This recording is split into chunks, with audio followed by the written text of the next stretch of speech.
Okay, everybody, welcome. It's just after lunch and we had a great lunch.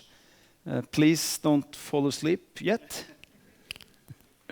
You have to stay awake because this will be a very, very interesting session in this conference. I am Thomas Bjørdal from Norway. I am working as a manager of the Norwegian Renewable Energy Cluster called Renergy. And I'm very pleased to have the opportunity to lead this session and to moderate this very competent and interesting panel you will hear presentations from after my introduction now. So we have 4 very interesting presentations followed by a panel discussion afterwards and a coffee break in between. So if you want to fall asleep, you could do that in the coffee break. First of all, hydrogen. Hydrogen is, it has to be obvious now that hydrogen is a key player in the energy transition. We have been talking about hydrogen for, well, 20, 30 years. But now things are really, really starting to happen eventually. It has been highlighted by policymakers all over Europe and in EU, but now we are moving into the ambitions and the clear plans for hydrogen. The EU aims to have a production of 10 million tons of green or sustainable energy by 2030. And we have been talking about 2030 for so many years now that it still seems as quite long time to 2030. Think about 2020. Is that a long time ago? It's almost yesterday. 2030 is almost as close to us now as 2020 is. Remember that. And that's why the ambitions are being followed by stronger demands. And what is actually driving this forward now is actually the need of cutting 55% emissions until 2030. It's not because hydrogen is something that someone likes or lobbies or thinks is so nice. It's because it's one of the things that we need as an energy carrier to solve this problem, to try to run, especially in the transport side, try to run heavy things without emissions. We need emission-free fuel, and hydrogen is one of the most obvious and shortest way to reach that goal. In the sessions before lunch, there was said many times, we have to move from talk to action. And hydrogen is symbol of talk, has been. There's a joke about hydrogen being the energy carrier for the future, and it always will be. You know, and that's, unfortunately, that has been true for many, many years. Hydrogen as an alternative, fossil-free fuel has not launched, has not scaled yet. Yes, we have it in personal vehicles, fleets all over Europe, but the large rollout, the large scale-up hasn't happened yet. But now things are happening. The first hydrogen bank auctions are out. These are projects, these are major projects that will succeed in producing larger volume of hydrogen. Several of the pilot projects in Europe are now in commission or close to final investment decision. Here we're talking about large-scale production plants all over Europe. Especially those important FIDs this year and next year hopefully will go through. Me, myself, as a manager of a Norwegian Renewable Energy Cluster, we have also several hydrogen projects in our portfolio. We have already launched a pilot of a small production unit and with 4 heavy-duty trucks being in commission for 3 years already. These are trucks that didn't exist when the project started, and now Scania, the deliverer of the trucks, are actually starting up their full production line at the factory with hydrogen heavy-duty vehicles. We have the first real hydrogen sea-going vessel soon being finished. The boat is built. We're just waiting for approval to put in the hydrogen tanks. That boat is actually on the water. Everything is ready, but it will run in September. That boat will run on hydrogen emission-free for 2 weeks. And the reason the shipyard and the customer of the boat wanted to go for this and go for hydrogen, to be the first mover and do this with high risk and high cost, is because that's the only way they could do their operations. They can't run that boat on batteries. They can run for batteries for 4 or 5 hours maximum. Their boat is operating for days. And they won't get ammonia, they won't get methanol, they won't get biogas resources at a reasonable price. For them, hydrogen is the only option. They're not building that boat because they're fans of hydrogen or likes hydrogen. They do it because it's the only tool for them to solve their problems of getting emission-free or cut their emissions.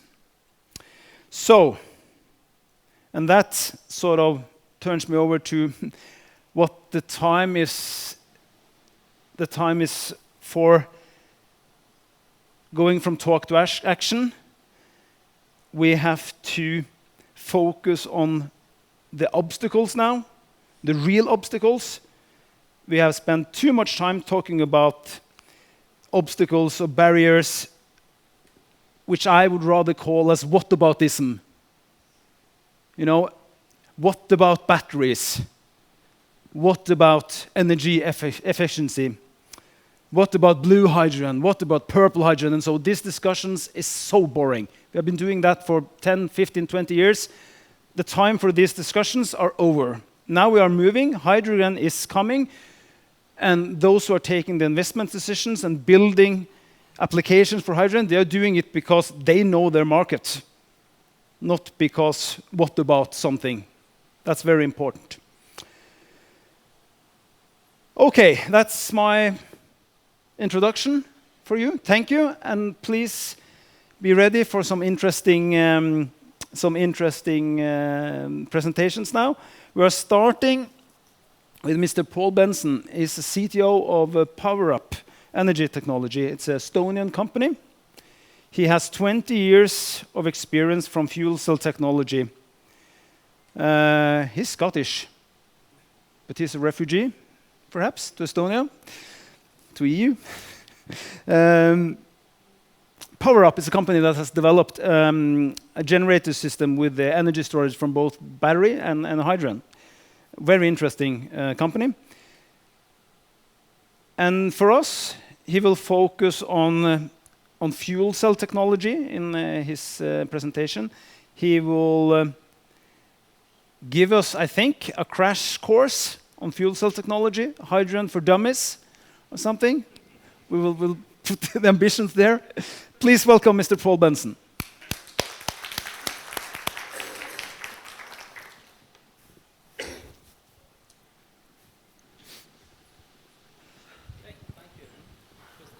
Take the microphone, please. Sorry. Yeah, so thank you very much, everyone. As Thomas has said, I am Paul Benson, the CTO at PowerUp.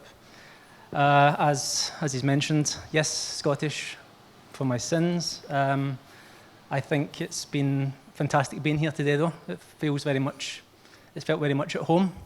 And I really hope that one day we'd be back home completely in Scotland as part of Europe. But that's a discussion for another day, I think.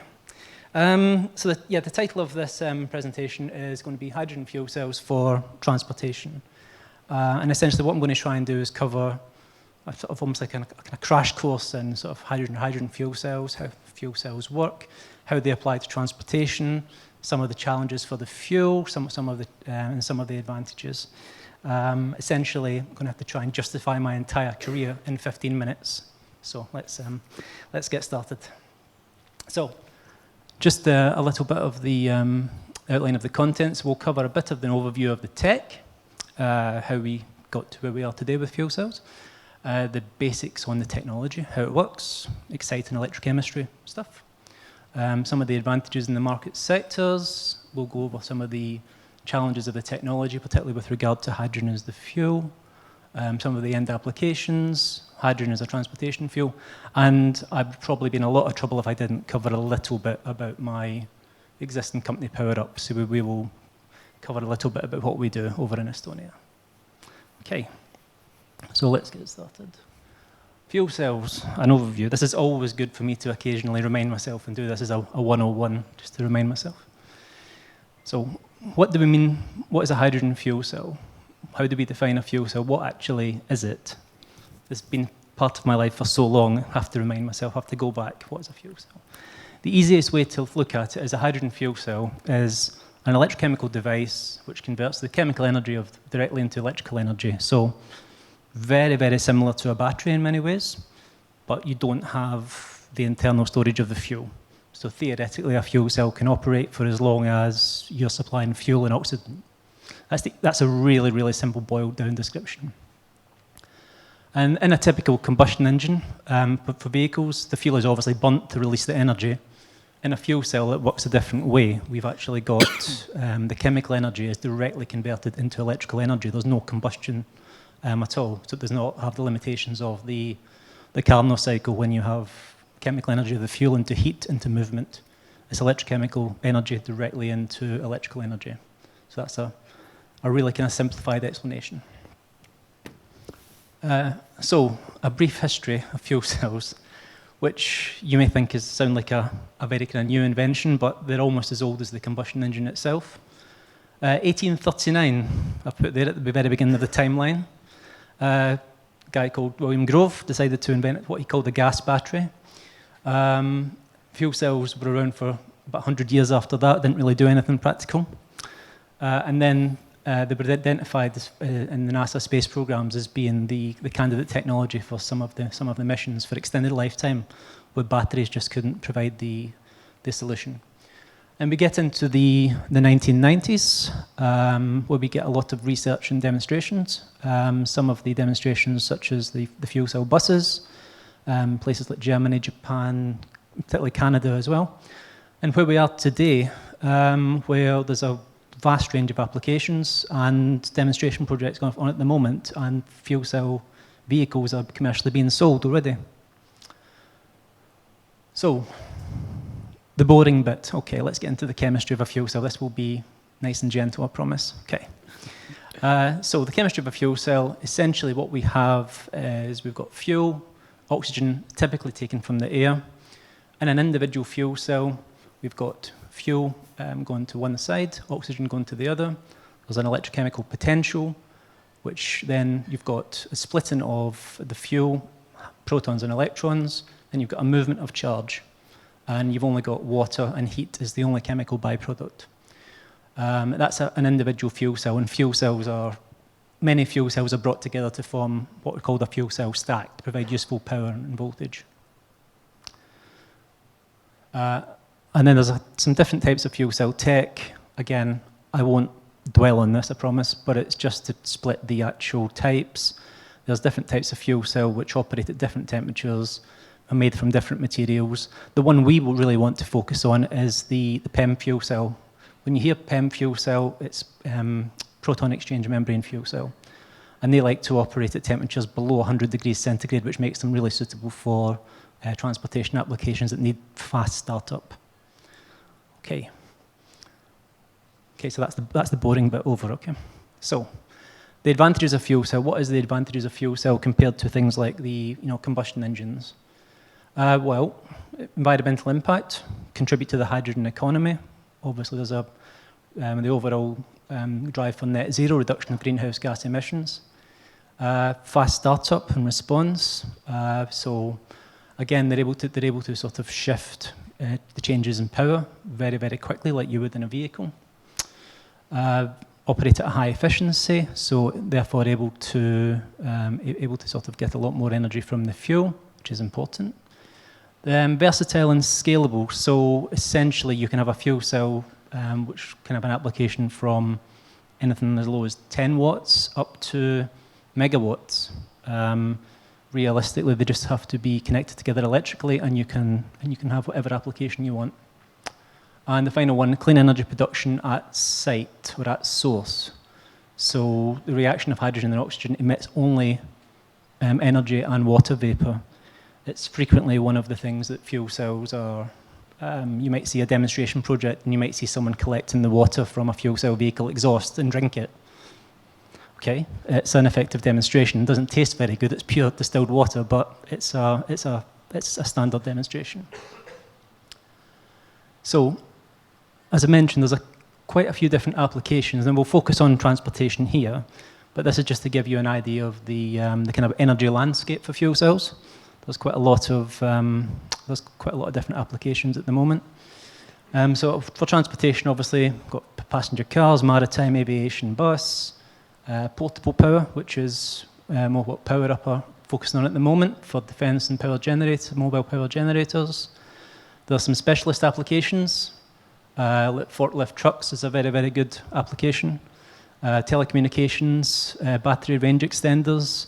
That's actually a very good point on range extenders for batteries, because people always will talk about fuel cells versus batteries, and it's really not that simple a concept.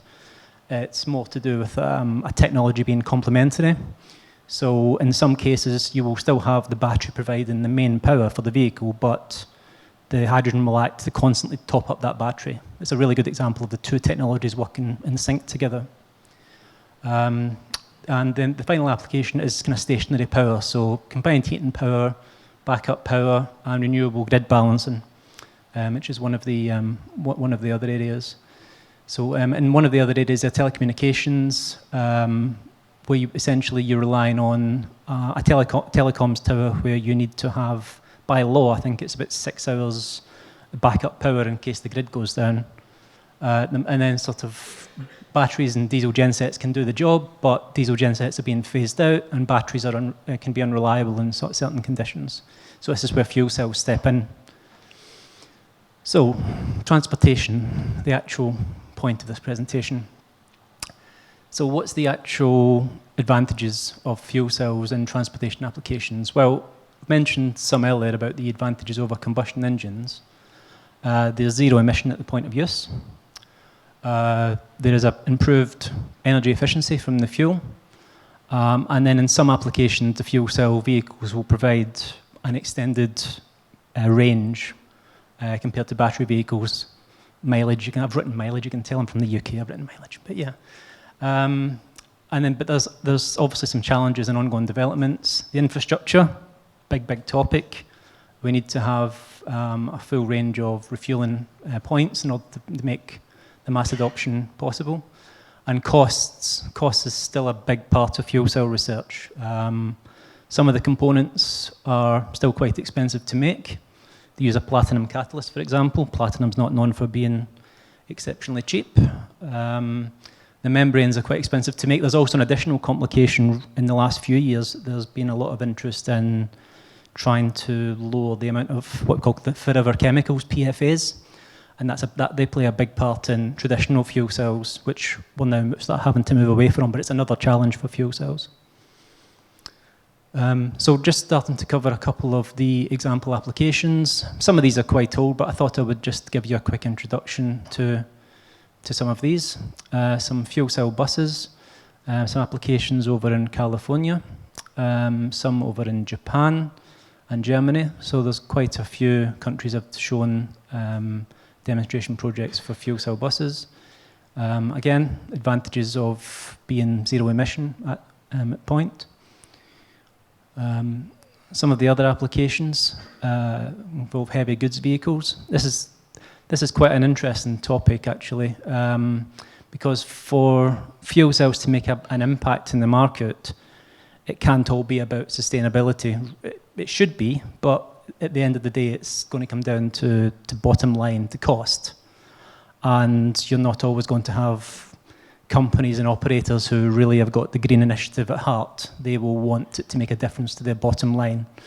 This is one of the applications where fuel cells will make a difference compared to, say, for example, batteries. If you take a a heavy goods vehicle, for example, that has to cover hundreds of kilometers a day, every minute, every hour that that vehicle is off the road costs money. If we use a battery version, that is going to require hours to charge up. With a hydrogen fuel cell, the fueling is as quick as traditional petrol or diesel. So it's one of those cases where it actually makes business sense in the first instance, not just from a sustainability point of view. So minimizing downtime during long-haul journeys, allows for longer ranges as well. So again, another crucial aspect for freight transport. Fuel cell applications go just beyond roads themselves. There's also rail, maritime aviation. There's been quite a few demonstration projects over the last few years for rail. Maritime covers both the kind of standard kind of passenger and freight shipping. These are quite large systems, though. We're talking now megawatts in terms of these systems.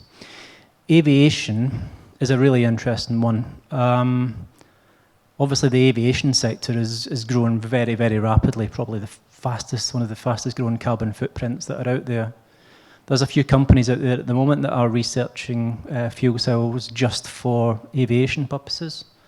There's particular challenges for aviation, obviously weight and volume being one. You can have a fuel cell plane, but you've got to have some space for the passengers as well, right? So it's one of the big challenges. But there's a few companies now that are actually looking at dedicated fuel cells for aviation. So as a transportation fuel, how does hydrogen stack up? Well, realistically, the energy density of hydrogen is very, very high compared to the traditional liquid fuels. 120 megajoules per kilogram for hydrogen, and it's only 44 megajoules per kilogram for traditional petrol or gasoline. And then hydrogen is obviously applicable to many different industrial processes and applications, so not just for hydrogen, not just for transportation fuel. The biggest challenge actually for hydrogen on board the vehicle is the actual it's the level of storage. You have to store it in very, very sort of high pressure containers. But some of the other disadvantages for hydrogen as a transportation fuel, there is obviously a need for more sustainable production methods. So at the moment, most of the world's hydrogen is made by a process called steam reforming of methane, which is called, so that referred to as grey hydrogen when we want to get into the different colours and types.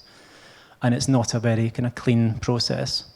And at the moment, it's not very cost effective either. I think at the moment, for a kilogram of hydrogen, it's about $5 to $7. It was in 2023. But the projections for 2050, we can get hydrogen down to about $0.50 to $3 per kilogram through a combination of different methods: grey, blue, green, different methods. That's the intention. Infrastructure is another area. So it's what we refer to as the chicken and egg scenario. How do we start driving about in fuel cell vehicles if there's no refueling infrastructure? That's the biggest challenge, probably, in terms of hydrogen vehicles. There's also cost considerations. It's still an expensive fuel to handle, to store. And the final one is safety. Some people hear hydrogen, and I've had this myself. We've had demonstration projects within customers, and they've heard the word hydrogen, and immediately the mind goes to, that famous airship. I won't say the name, but people still have got all those kind of fears about hydrogen years and years on. So there's a lot of education that has to happen around safety. So just to sort of very quickly give a brief couple of slides on Power Up at the moment and what we do. So Power Up, based over in Estonia, 2016. Ivar Krusenberg, he's my boss. He's the CEO, and Marit Rees, who's the COO. I've joined the company in January of this year, and essentially up until this point, Power Up have been very involved in portable power generators. So not really sort of transportation applicable, but that is changing. But at the moment we've got 400 watt, 1 kilowatt and 3 kilowatt generators on the market. Again, not quite large enough for transportation applications, and but we're moving towards larger systems for backup power, and obviously for portable gen sets that you would put on a trailer, like the thing you would see like a diesel generator at a festival or whatever, looking to move into those areas. Couple of bits and pieces on our tech. Generally, hydrogen fuel cell tech is split into two types. There's what's called air-cooled and what's called liquid-cooled. Strangely enough, in Europe, there is almost no companies at all that develop an air-cooled fuel cell at all. There is one in the UK that I used to work for. After Brexit, they no longer count Europe, so that's fine. But sort of, we are one of the few companies out there that have developed the fuel cell tech from scratch and developed this. But it's mainly suitable for applications under 10, so not many vehicle applications. The technology that is suitable for vehicle applications is what's called liquid-cooled. And essentially that's where you've got a separate liquid coolant to keep the system cool. And at the moment we've got applications in development which are actually going into some projects for the European Space Agency, which is obviously a really interesting project to work on. We're looking to power the kind of autonomous kind of lunar and Mars rovers. Obviously, one of the issues on lunar surface is you don't have daylight, so we need to be able to sort of have a system which can constantly sort of provide power to the rover when there's no solar. And that's the sort of the summary of the tech, and that is me.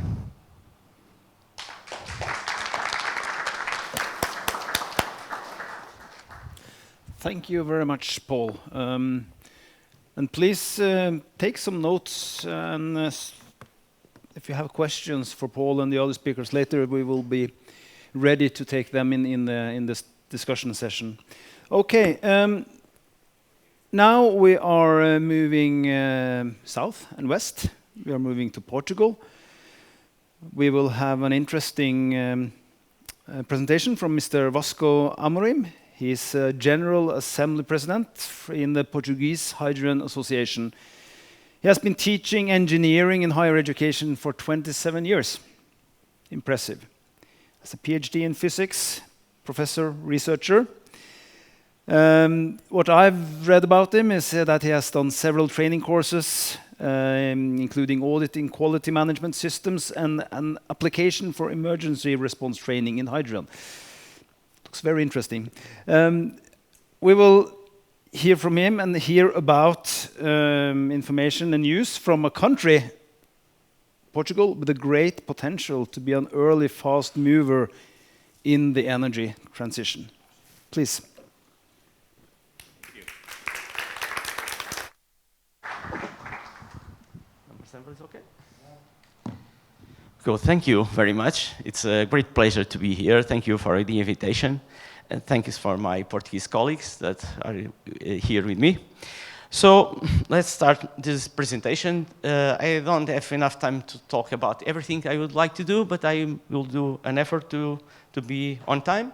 So last May 13, new reduction targets for CO2 emissions have been presented by European Council. Minus 45% by 2030, minus 65% by 2035, minus 90% by 2040. Ambition goals, ambitious, but, well, I'm quite positive for the last target. 100% zero emission for all new urban buses by 2035. I will show you why in a few moments. So remember that European policy is not driven by technology. Is driven by objectives. So this is technology neutral. You can go for electrification, you can go to hydrogen fuel cells, or you can go to internal combustion vehicles. It's okay if you meet the standards. So let's see a little bit about trucks. I brought different trucks from my colleague Paul. And I remember this report a few years ago from Roland Berger, that presented one of the first and more famous one, the Nikola from the United States. Nikola is a joke for the name Nikola Tesla. Tesla is just looking for battery electrical vehicles, though Nicola is looking just for hydrogen. That's why he calls Nicola.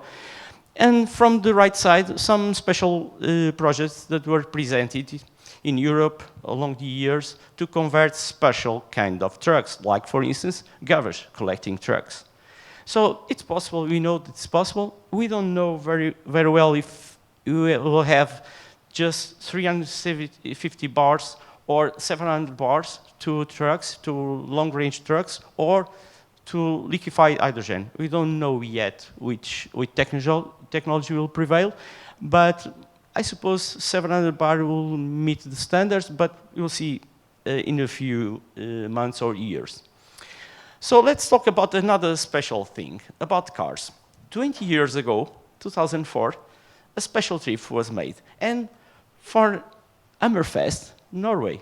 That's a special for this session to bring this one, and they finish in Lisbon, in Portugal. After 14 stops, 10,000 kilometers, which 500 kilometers stage by stage for refueling. And you say, oh, it was possible in 2004. Why? Where is the refueling station? Well, it's easy. You put one car and behind one truck to get the refueling. So it's easy. And at that time, it was liquefied hydrogen, and it worked. Actually, it was not exactly in Lisbon. It was a little bit north. It was Cabo da Roca. It was the easternmost point of continental Europe. So that's a symbolic point. It was possible, but 20 years after, I believe that it is not possible to buy a car in Portugal and do the route back. I think it's not possible because Portugal still doesn't have one public refueling station yet, but it will be very soon. So this is one of the problems, and why this happens? Because of the famous chicken and egg dilemma. This is a classic for every new infrastructure. I have my phone with 5G, but if it was 5Gs and no antennas to communicate with 5G, who cares about 5G phones? And the same for 4Gs, 3.5Gs, and 3Gs, and so on. So everybody knows that you have the infrastructure and the object or the system to use it. This is the same, but it's difficult. You know, because it's difficult. If you are a consumer, you want to buy a car, where is the car, where is the stations? Don't buy it, smart decision. You go to a producer, you don't see clients, you don't see refueling stations, you don't produce hydrogen cars, so smart decision. You go to filling station owners, and they want to provide hydrogen.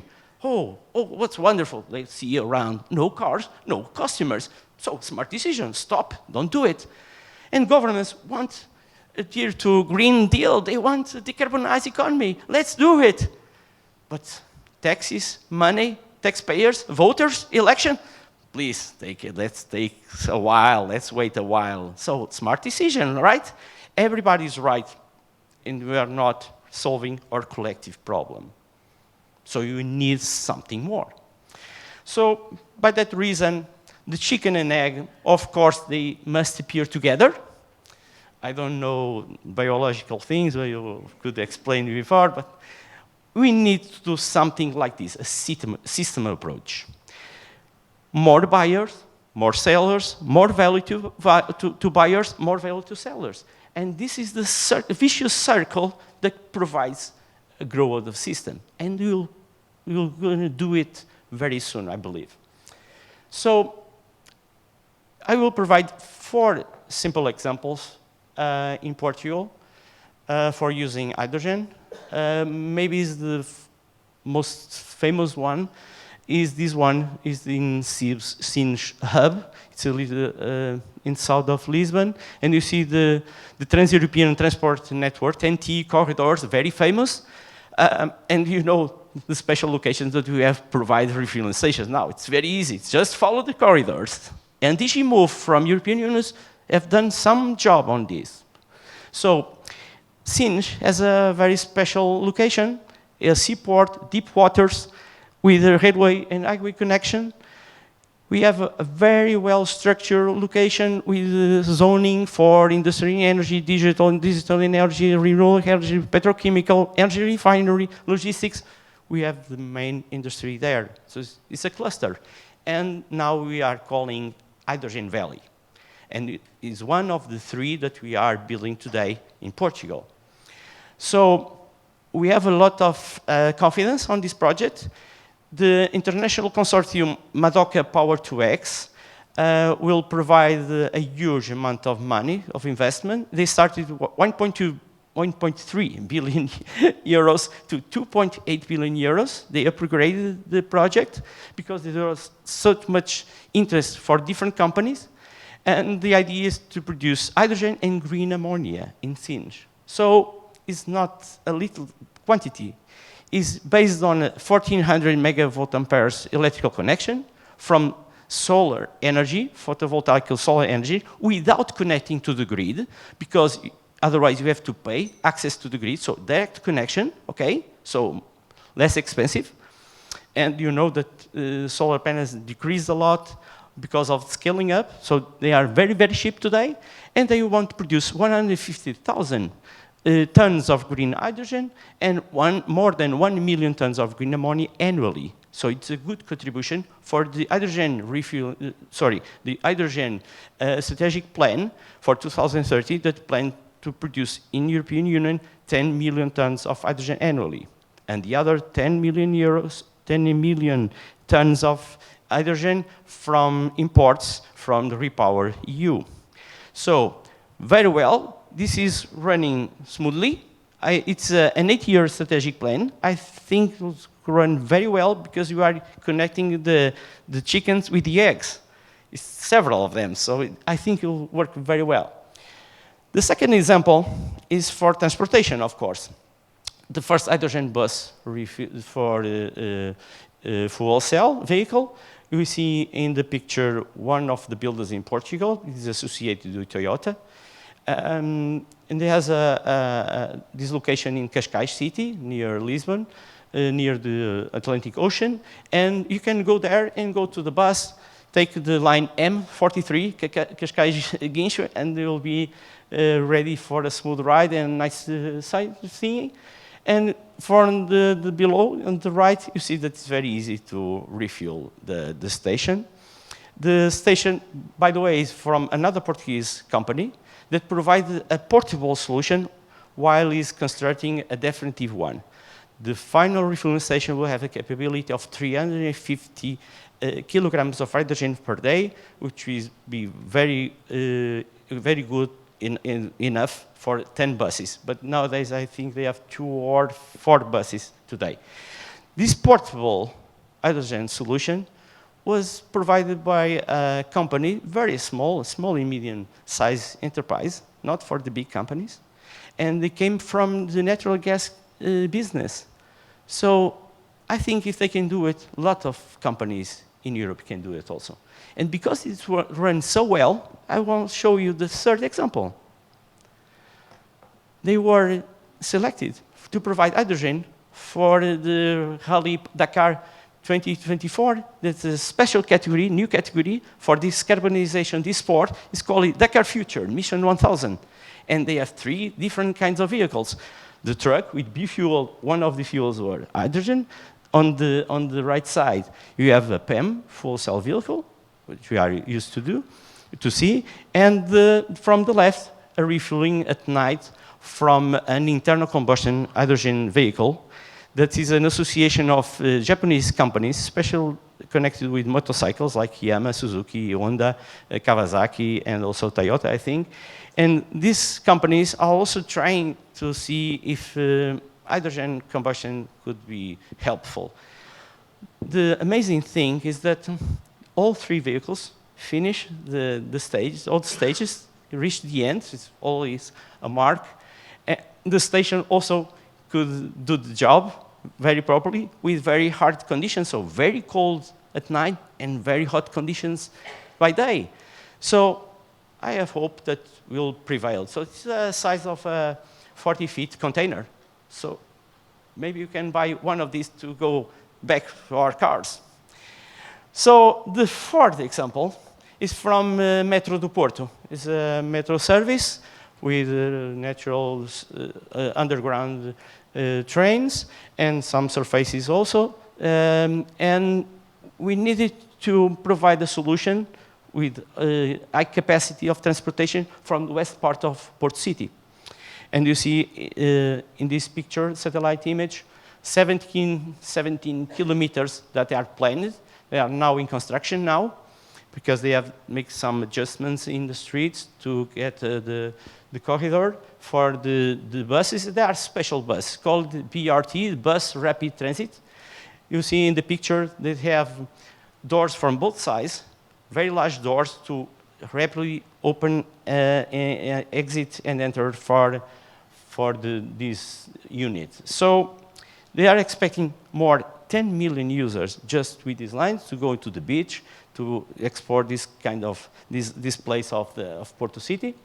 And you see, this is a metro mode operation, so same car will use these buses, dedicated channel with the smart traffic lighting to prioritize the passage of this bus, 10-minute frequencies, and a maximum speed of 40 kilometers per hour, with validation of the car in the stations, like you use today in the metro, 20-second stops, and 3 double entry-exit doors. So this will expand from 9,000 people per hour in a regular bus to more than 20,000. And probably you can get even higher.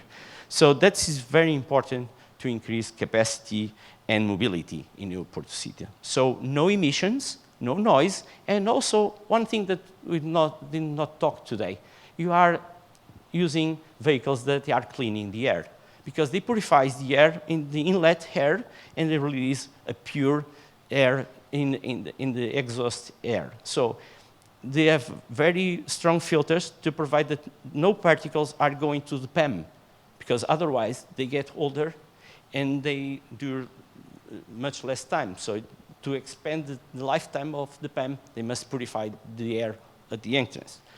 Okay, so I'm almost finished, but I have these final remarks. We know that technology works. The Opel Zafira made 10,000 kilometers easily. The buses are running smoothly. The Paris-Dakar, all cars finished their stages. So it's working, but the problem of infrastructure is very, very difficult. So the best way to approach is in a strategy. Europe has a strategy.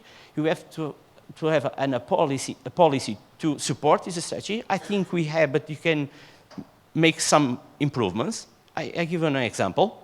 In Portugal, Spain, Luxembourg, Netherlands, Denmark, and Lithuania, 6 countries have one balcony or one site to present the permitting for the project intentions in hydrogen installations. So in one place, you put your project, and in the backwards, you go to environmental, you go to energy office, you go to planning, you go to everywhere.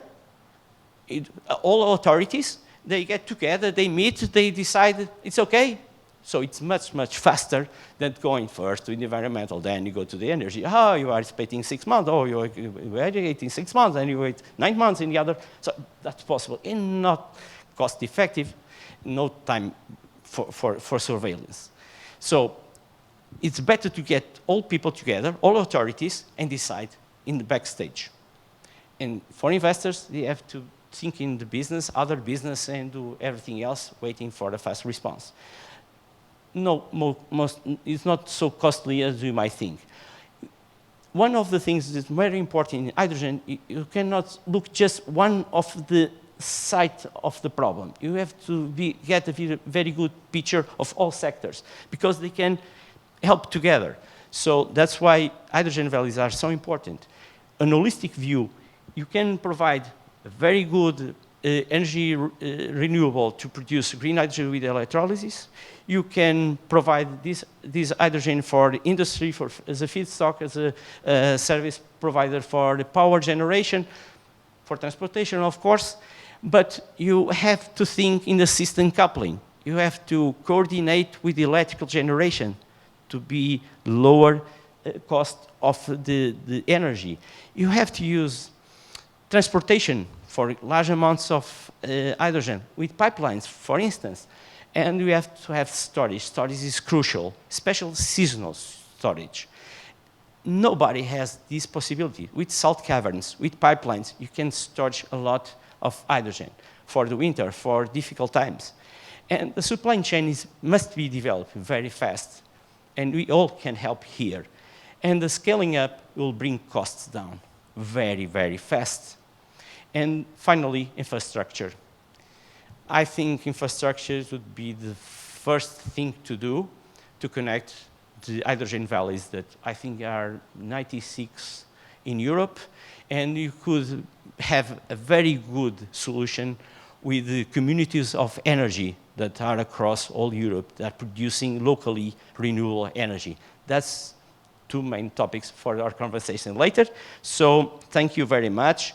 It was a pleasure to be here. I hope to have questions. Thank you so much.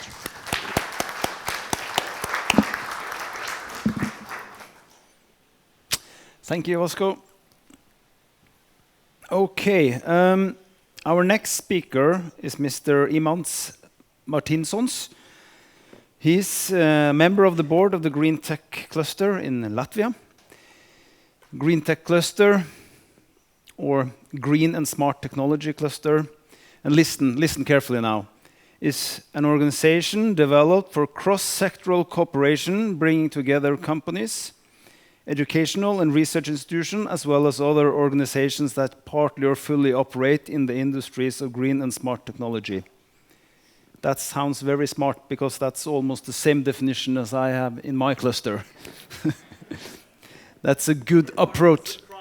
Yes, that's a good approach for the whole idea of constructing a cluster, if you have such an approach. Imants is also president for a unique Pan-Baltic think tank for accelerated clean tech innovations and funding in sustainable technologies called Clean Tech for Baltics as well. Please, enter the stage.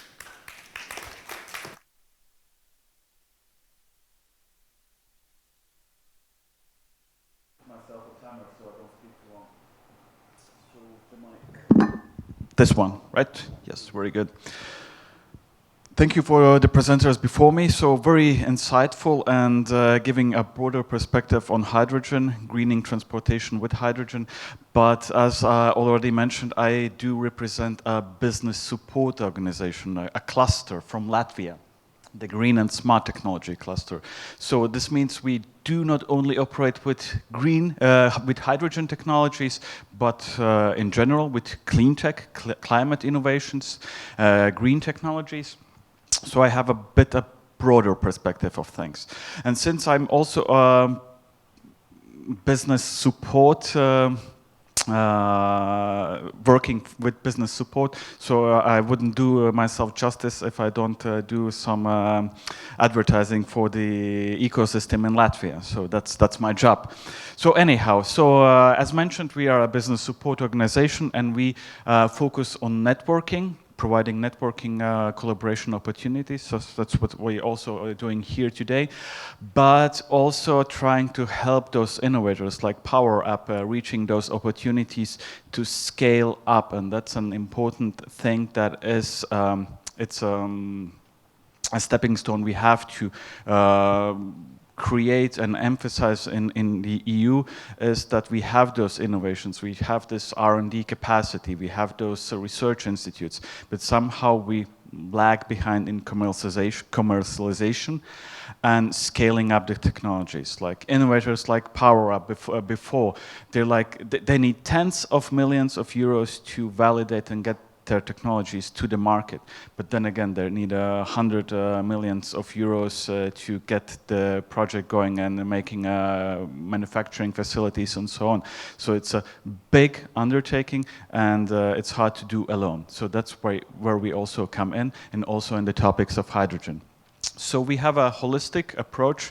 Like mentioned before, we have in our network research institutes, leading universities here in Latvia. We have the industry, and we have also the support from the public bodies, the public authorities, like Latvian Innovation and Development Agency, which we are happy to collaborate with, because that's also one of the channels to support those companies. Universities, yes, leading universities in Latvia doing lots of research and projects on hydrogen and also on transport, greening transport with hydrogen. Lots of projects currently being undertaken also on sustainable aviation fuels, as mentioned before, also hydrogen in aviation, but that's only part of it. And then we have the power players in the Latvian ecosystem, so that we have also in our network. And here we can mention the state energy company Latvenergo, the biggest energy producer in the Baltics. And of course, hydrogen for them is a big topic, and here we are with the chicken and the egg concept, because we cannot talk about greening transportation with hydrogen if we don't have the other side of the medal, which is hydrogen production, the valleys, as mentioned. So the Latvian state energy companies also heavily investing into the R&D side of hydrogen. So they have thermoelectric plants which run currently on natural gas, but they are doing the research how to shift also to hydrogen. Then we have the gas grid, so which we also are currently investigating how to switch or partly switch to hydrogen, currently blended with hydrogen up to 5%. And then, of course, in Latvia, we have the luck of having geological storage for natural gas. So the only one in the region where we have the opportunities to store gas. And this is also being conducted, how we can facilitate it for the storage of hydrogen in the long term. Innovation movements, all of that we have. And this brings us to opportunities where we can leverage this holistic approach, which I showed here, where we have the industry, R&D, public, society, how we can leverage this to effectively support the long-term strategies that we have both in Latvia, both in Europe. And this brings us to the Latvian Hydrogen Alliance, which is something that was initiated by the Ministry of Economics in support with Latvian Innovation and Development Agency and the Green Tech Cluster. And basically what that means is that we created an alliance, an open forum, a roundtable, where everybody interested in the topic of hydrogen, being directly involved or exploring business models, or creating new opportunities or projects, is interested and can join to effectively participate in the discussion. So truth be told, Latvia is a small economy, that's no secret, but we have roughly 50 stakeholders that are actively interested in hydrogen at the table, participating in this alliance. So basically that means that everybody who has beef in the game with hydrogen is at this table. So also you, ladies and gentlemen, who want to do collaborative projects or have some research or are interested to come and do something together, this is an excellent point of contact where to reach and create partnerships. This is open forum, so no membership fees, really to facilitate more accelerated rollout of hydrogen technologies. Truth be told, we also have a quite active hydrogen association in Latvia, doing lots of roadshow projects and then promoting hydrogen, but this is just a broader take on it. And we also work with legislation, joint funding and project options. And more concrete, so valleys were mentioned, so this is the approach that has been seen to solve the chicken and egg problem, because we cannot have trucks driving with hydrogen if we don't have hydrogen production. So currently there's no set hydrogen valley in Latvia. I'll come to that in a moment. But we are part also of the Baltic CH2 hydrogen economy project, which is, I would say, the biggest of its kind, to demonstrate a hydrogen economy with cross-border valley approach. It's a EU-funded, Horizon-funded project with 40 members and then roughly 30 million in budget. And the main focus area is Finland and Estonia, so it's a cross-valley project, but with replication of valleys thereafter in Latvia, Lithuania, Poland, and Germany. So we see that's the D corridor that's designed to also provide the connection from Finland to Germany, because Latvia in long term wants to be also an exporting country of energy and hydrogen, and of course the offtake is that therefore in Germany in the long term. Yeah, there's one more slide. 40 partners, 9 countries, also Norway. And coordinated by the leading partner in Finland by Click Innovation, which is the Hydrogen Association, basically, in the cluster in Finland. And just featuring some recent activities regarding hydrogen is that there's not that many projects, of course, but the project with the highest visibility lately has been Nacco Technologies. We're really proud of them. It's a startup company that develops nano coatings for electrolyzers that highly reduces the need for rare minerals, rare metals in the electrolyzers. So speaking platinum. So they raised 10 millions to roll out manufacturing. So we're really proud of them. They're also a member of our cluster, and we see big potential that also more and more spin-offs comes out of that. But then we have 2 projects I'm highlighting here. One is in Liepāja and the other is in Ventspils, and both are port cities. And in Latvia we have 3 main port cities. One is Riga, the capital, then we have Liepāja and Ventspils. And the idea in Latvia that we strongly follow and also are discussing in the ministry and at the alliance is that the long-term vision is that we have those valleys, of course, around the ports. And thus solving the chicken and egg problem. In the ports we also have the maritime transportation, but in those ports we have also the industry and industrialization areas in Latvia. And Ventspils and Liepāja also are those port cities. Liepāja also is featuring a special economic zone, and we also have because where you have hydrogen, you need renewable energy. And we have a LWIN project, which is a joint project between Estonia and Latvia, where we will have offshore wind, and that's also will be part in the area where we have Ventspils and Liepāja. So this will also create those valleys where we have hydrogen production, hubs supporting those offshore winds, and of course then we have this hydrogen generation power also with Ventspils focusing on ammonia. That's one side on hydrogen, what's happening. Also mentioning on hydrogen, I want to highlight that in the Baltics, Riga features the only public hydrogen refueling station. We're quite happy about that, but the downside on that, it's a gray hydrogen.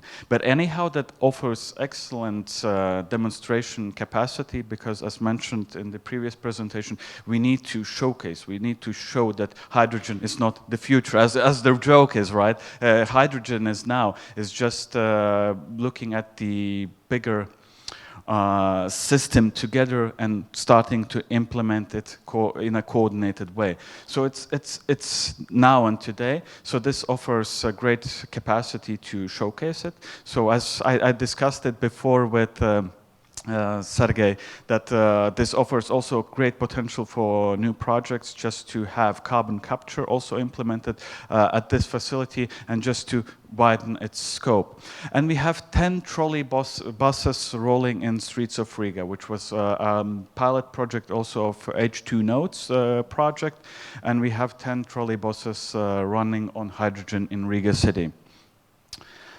As mentioned, I'm also representing, wearing a different hat. It's just Cleantech for Baltics, and it's a think tank, pan-Baltic think tank for more support for clean technologies, which hydrogen definitely is. In the Baltics, more funding, both private, by both public, to just accelerate its rollout. And what we do, we try to gather also data. And as data shows, these support for clean tech is strong, as shown here on the graph. It's also with a growing tendency.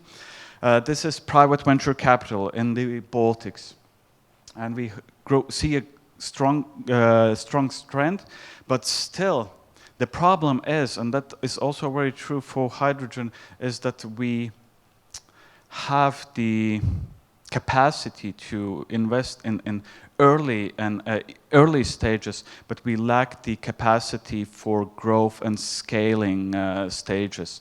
And this is a big topic that we have seen also with PV.